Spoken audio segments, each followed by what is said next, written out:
Welcome to the Pregnancy Help Podcast. I'm Christine Grimmett, and I'm here with my colleague Jessica Warner, who is a member of Heartbeat International's communications and marketing team, and who I know always has her ear tuned to politics. And I'm pretty sure that runs in the family because she has brought a special member of her family to talk with us today about how to strengthen that relationship between the legislators and the pro-life groups. Before we get started, I'd like to remind listeners that Extend Web Services is there to meet the website needs of pregnancy help organizations. They offer a variety of services, including websites, Google Ads, social media management, local search, and advanced SEO. And Extend Web Services is now offering video commercials for both client and supporter sites. Find out more at extendwebservices.com.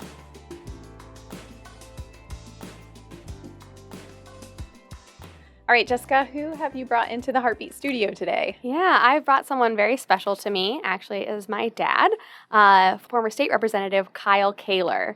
Really excited to have him with us. We both kind of got started in politics about the same time. My background, as you mentioned, I'm interested in the political side of things because that was my background before coming to Heartbeat International. I worked a campaign. Actually, it was this man here's state representative campaign, and then moved on to working in the state legislature and then as a lobbyist for a pro-life group in Ohio. I'm really honored to introduce my dad, State Representative Kyle Koehler. Well, it's great to be here.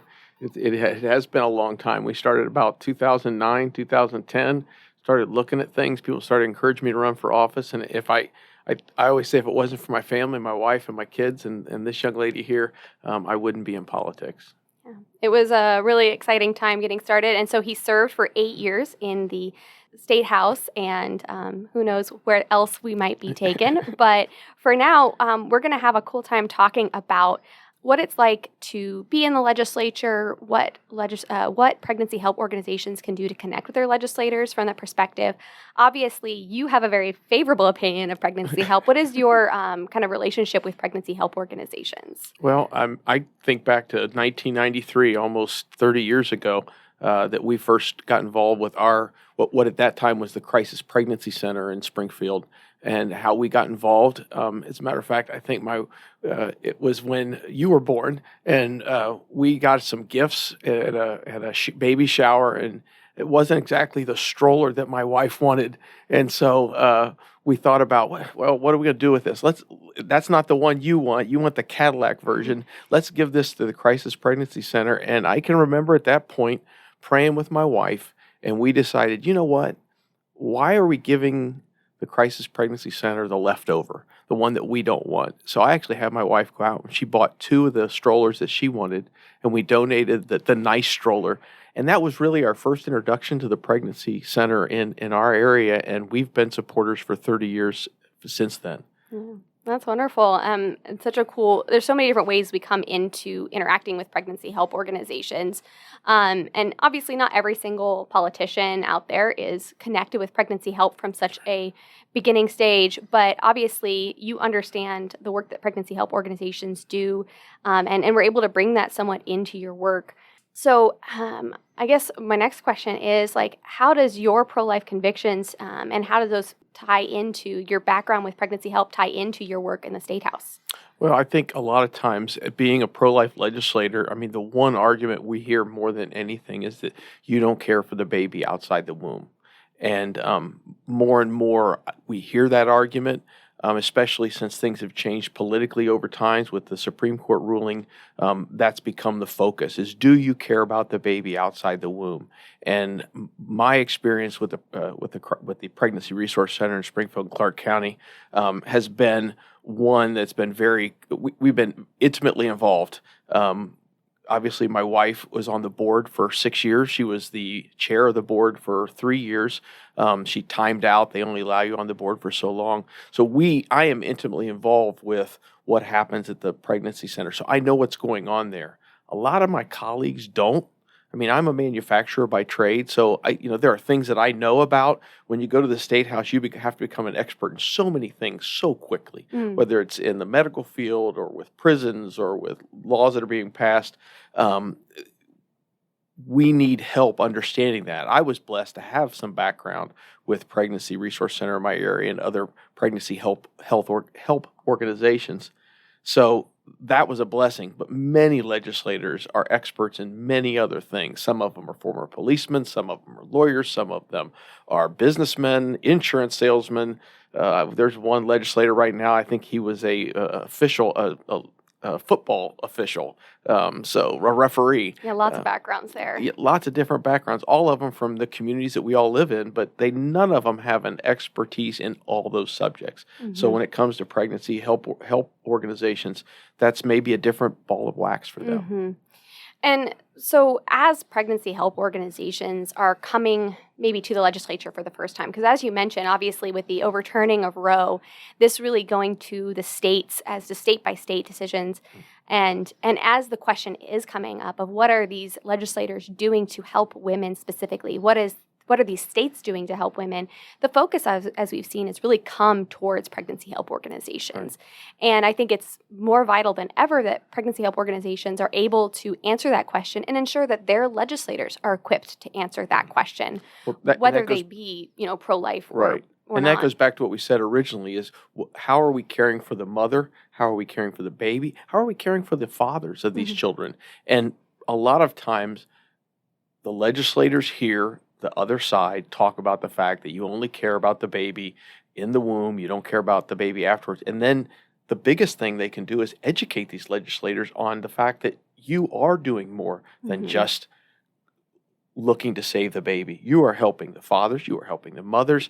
My son did a speech on the pregnancy resource centers and a Ohio Right to Life speech, and he talked about the fact that there are over 7,500 medical professionals in 3,000 clinics across the country that have done 400,000 hours of service for over 2 million individuals, mostly women. And that legislators don't know that. Yeah. They think it's just one topic, one small thing, and that we're not working with women across the broad spectrum of people that need help. Yeah. So with the need, obviously, to get that information into the hands of these legislators, what is one of the ways that pregnancy help organizations can start to catch the eyes of legislators to be able to, get their ears? I think sometimes it can be a really intimidating process if you've never met with a legislator before.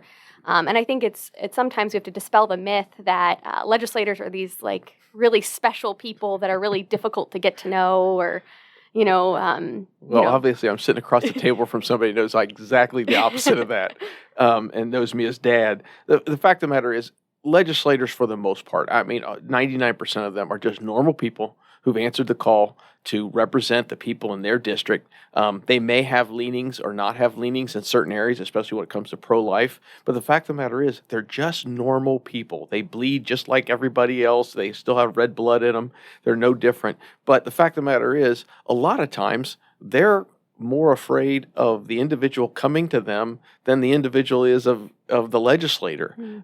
We just have to relax for a second and realize we're all people. We all have issues. I recently spoke at a college that is very liberal to a psychology class where the professor is very liberal, disagrees with me on my pro-life stance. And the students asked me, how can you represent everybody in your district if you're pro-life and half of them aren't? I came from a 50-50 district. And I tell them, I said, well, first of all, I told people before I ran where I stood on the issue of life. I did. But I treat people with respect. And because of that, in a 50-50 district, I got 60% of the vote. How did that happen? Because I was willing to listen to them, and I was willing to hear them out, and then explain where I stood. And when I told them, I said, listen, I told them where I was at, and I still got elected. So therefore, that to me is confirmation that where I stand is okay with the majority of the voters. Yeah. One thing I'll hear, though, every once in a while, I'll get a letter in the mail that'll say, you work for me. You have to do exactly what I say. And I got to admit, before I got into office, I sort of felt that way, too. But there's 119 in the state of Ohio. There's 119,000 people that I work for, and I can't do what all 119,000 want. So, so when it comes to that, you have to realize that a representative has 119,000 voices that are yelling at him, talking to him, and in the end, pregnancy help organizations are another voice that can come to a legislator and, for goodness sakes, talk with them like they're just like anybody else. Yeah. Be nice to them. You don't have to, bow down to them. We're nothing special, but talk to them like a human being. I think a lot of times social media has changed things lately where we can say whatever we want, all the vitriol stuff on Facebook and Twitter and all that. We can say anything we want, and then when we call the people and say, will you talk to me? And it's like, well, you just called me a name last night on social media. Why would I want to sit down with you? Yeah. So we have to remember that. Yeah, remember that they're people too. I think that's really important. Obviously, making meetings at the State House, coming to the State House for those meetings is something that pregnancy help organizations can do to kind of start those relationships. And obviously there's events in their district and stuff like that. One thing I like to point out is the fact that, you guys do work for your constituency. Absolutely. And so pregnancy help organizations, if you're in the district of a legislator, they want to hear from you. When I worked in the Senate, it was always the constituents that got the first booking in my boss's schedule. If there was somebody from his district that was a voter of his, those were people who were making sure that he got to see them face to face. In my office, I got hundreds of what I would call form emails where somebody just sort of added their name to the bottom of something. And so I would get 400 emails that all said the exact same thing. They just had a different name at the bottom. Those got counted by a legislative aide. We all have one legislative aide in the Ohio House. That got counted. In other words, she said, you got 400 of these form emails. If I got a handwritten letter or a letter that was obviously, an email that was obviously handwritten, was somebody's original thoughts, that letter got laid on my desk. That letter got read by me, by my eyes, because it was somebody who took the time. If a pregnancy help organization member wants a legislator's attention, first of all, most of the time you can find their phone number, their home phone number, but write them a letter and say, I'd like to invite you to my place so you can see what we do. I guarantee you, if it's a legislator that is, any good, he is going to respond to that. He's going to come look. Yeah.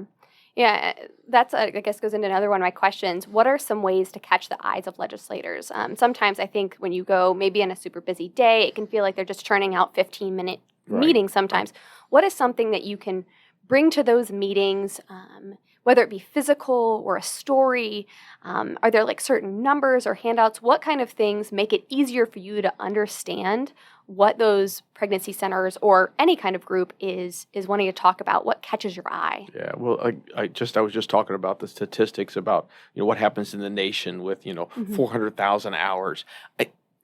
Most of the legislators that I know, especially the conservative ones who are pro-life or leaning pro-life, they're looking for ways, even if they're conservative, but they might not socially be conservative. So they're on the fence when it comes to pro-life issues.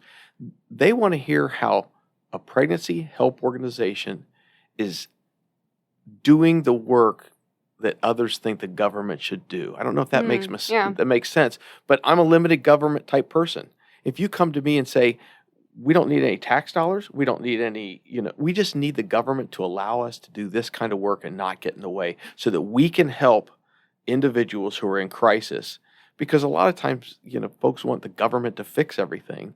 If you can show me where your organization is taking the burden off of government, a lot of times that makes a legislator's ears perk up because that's what they want to hear. They don't want somebody coming with their hands out saying, give me, give me, give me. They want somebody saying, hey, we're successfully helping people. And if you will just allow the government to get out of the way, we'll help more people. Yeah, so something you said there was quantifying that. I think that's really important. I know we encourage centers to put together impact reports. Take your year's numbers and quantify the services that you provided and present that to legislators. If we saved you guys this much money by serving women, whether it be how many dollars basically you provided in terms of medical services, whether it be ultrasounds, STI testing. I know the numbers you referenced are some CLI reporting, Charlotte Lozier Institute reporting, and I know they're working on some more of those. Bringing in those numbers, I think, is something that they can kind of take bullet points. Another thing we encourage is one-pagers. Right. Don't bring massive folders of things. Bring very simple numbers that can quantify the impact you're making. I know when we went to Babies Go to Congress this past year, we were in some pretty liberal offices talking about the work of maternity homes. And I know that we had some aides there that were very engaged and interested when they were hearing the impact that maternity homes had, because there's such, the homeless issues are really important these days and really obviously rampant these days. And so hearing the opportunities that maternity homes provide to women was something that even people who weren't pro-life really engaged on and got excited about. And those personal testimonies, those women that you've helped. I know at our pregnancy resource clinic banquet every year, they have somebody give a personal testimony. There'll be a video. The person will be there with their child, but there'll be a personal testimony in a video. Those are powerful. And I don't know, I know for me, because my wife was on the board and we've been involved for 30 years, we always go, so we hear those. I don't know if some of my colleagues aren't going to those banquets. I don't know if somebody, let's say down in Vinton County, where the population is very low, there's probably not a pregnancy resource clinic in Vinton County. It's the smallest county in the state. Well, that legislator that covers that area might not be involved with one because there's not one in that area. Yeah. So it is, those personal testimonies are very, very powerful. Yeah. And I think that's a key point too, as if maybe if you're located in one district, but you serve people from another district, that also opens the door for you to meet with those legislators and share those stories. Yeah. Right. Sharing those personal stories, bringing a client, if you have a client that is comfortable with sharing their story, bringing that client into those meetings can be incredibly powerful because you can't deny those testimonies. You can't deny the personal story of a woman who says, this is how I was served by this center. In my office, until the day I left, there was a Polaroid snapshot of a young woman and her mother, and the young girl was a product of rape. And she came in and talked with me. The mother did. I met the child later. That picture stuck on my wall for almost 6 years of my 8 years in office because that was a powerful testimony, and it spoke to me and where I was at and some of the decisions I had to make. That's really powerful. So moving forward then, you had mentioned kind of going to these banquets and things like that. What keeps you connected to pregnancy help organizations, and how can those continue to maybe build upon, and say they have those initial meetings, how can they build upon those relationships so that they can be the experts that legislators can go to? Because I think that's really important, is having someone trusted that if you get a question, who they can go to. You said the key word there, and it's trust. And I mentioned earlier today about social media and the fact that sometimes we can be on social media. It's an anonymous thing where we can attack people. And in the political world today, and especially at the national level, that's the big thing. Is if you can say something that's very mean and stands out, you'll get a lot more likes and clicks and shares. The fact of the matter is, the people that I talk to at the State House, whether it's a pro-life issue or a employment issue or anything, the people that I listen to are the people I can trust, even the ones I don't agree with. If you'll give me, if I disagree with you and you'll give me information that is solid that I can go off of, I might still disagree with you, but I begin to trust you, and I know that when you give me information, whether it helps you or hurts you, it's true. The same happens with a pro-life group. Is are you giving me solid information that I can repeat, or that I can use, or that I can put in my bank and pull out when I need it to? If I can trust you, then I will listen to you. And that's built over time. That's just the way things work. I mean, it works in all relationships, whether it's a political relationship or just a family relationship. You need to be able to trust the people that are around you. And so those kinds of ways of building that, is it meeting on a regular basis, maybe sending information, inviting you to banquets? What was the best way to kind of build and grow that trust? I think it's personal conversations. I can think of conversations I've had with people where I might share something that I feel about something, and it shows up on social media the next day as an attack. Well, if you disagree with me, call me. Again, we've talked about that. Legislators are just real people. If you have issues with me as a dad and you go on social media and say something about me, well, we're going to have an issue. But the fact of the matter is, come to me. Be a resource. Call me up and say, hey, I saw that speech you gave the other day. This is where you were wrong. Don't get on social media and go, Kyle Koehler said something wrong yesterday, and this is where it was, and he's no good. And that's built over time. Yeah. And again, in today's world, political world, social media world, that 30-second soundbite of me criticizing somebody else might get you a few more likes, but it doesn't build that trust. Yeah, and so it's one of those things that I'm hearing is just building those relationships over time, continuing to invest, continuing to make yourself a resource, regardless of whether or not it's maybe a legislator that is 100%, conservative and things along those lines too. Because I think pregnancy help organizations are one of the most powerful tools for the pro-life movement, to be able to win the hearts and minds of those who may not agree with the pro-life movement, but cannot deny the work that the pregnancy help organizations do. Right. And there's a lot of things that we passed a number of very important pro-life bills in Ohio during my time in office. We did the pain-capable bill, which is basically 20 weeks. We did the Down syndrome bill, which basically says you can't use the prognosis of Down syndrome as a reason. Down Syndrome Non-Discrimination Act. Yeah. And then the heartbeat bill.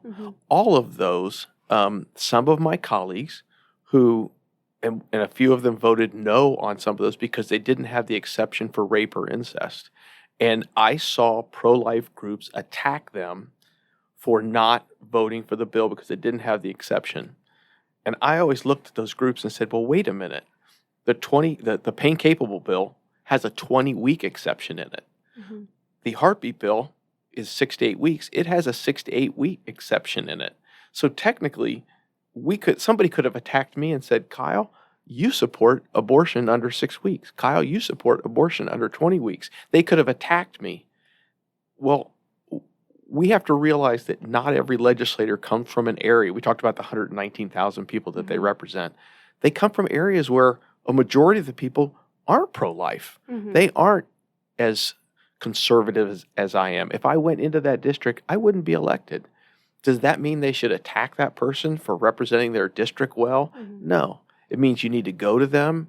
And again, I relate it back to my Christian experience working with high school kids and in an evangelical way. I'm to draw folks to me. To draw folks to Christ.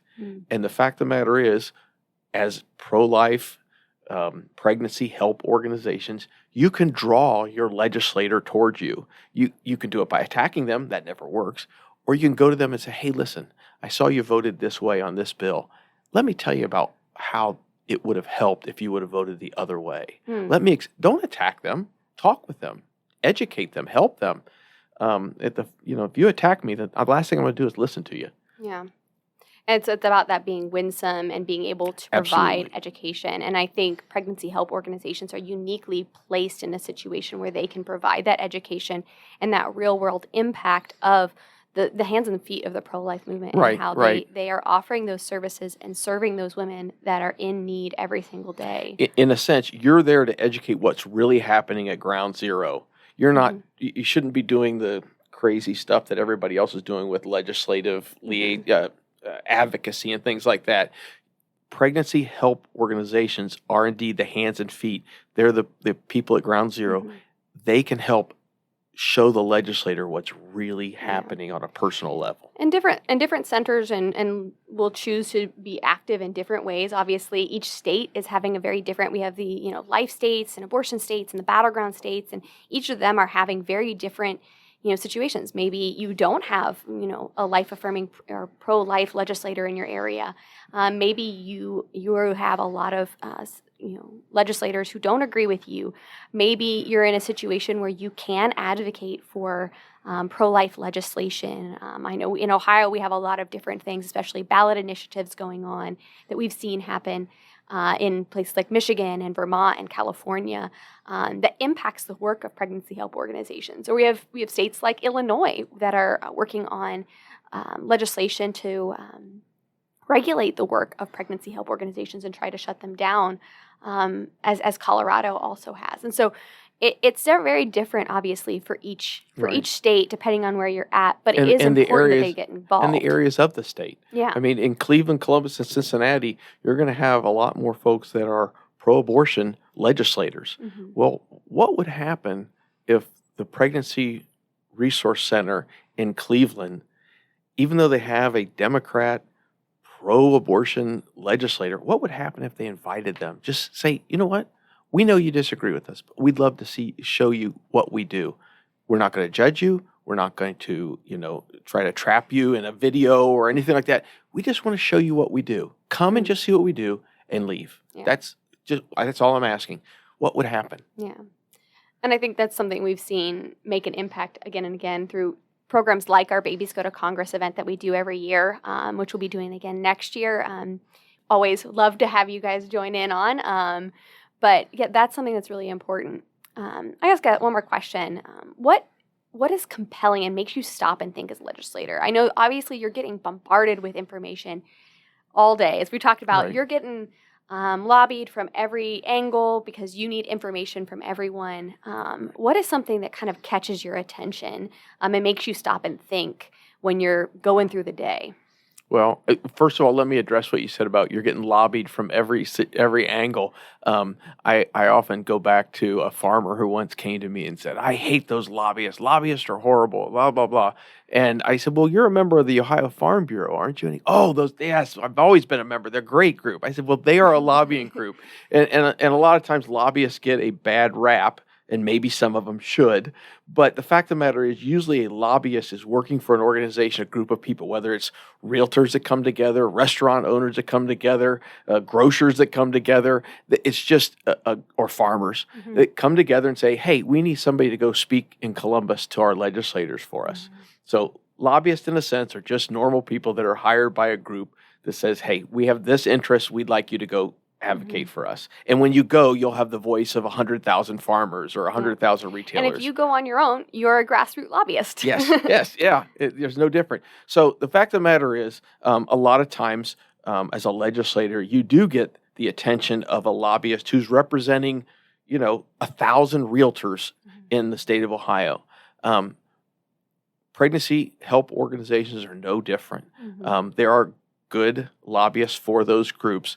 But again, if I'm in Springfield, Ohio, and the Pregnancy Resource Clinic from Springfield calls me up and says, "We'd like you to come visit our center," to me, that is a one-on-one interaction that I can take to the bank and I can go and see exactly what they're doing. I can tell you there are legislators that I served with that think pregnancy resource centers are horrible organizations that take advantage of women. And it's like, I checked with my wife before I left. I said, before I go and do this podcast, let me make sure I'm right. You never charge anything to the individual that walks through that door and needs help.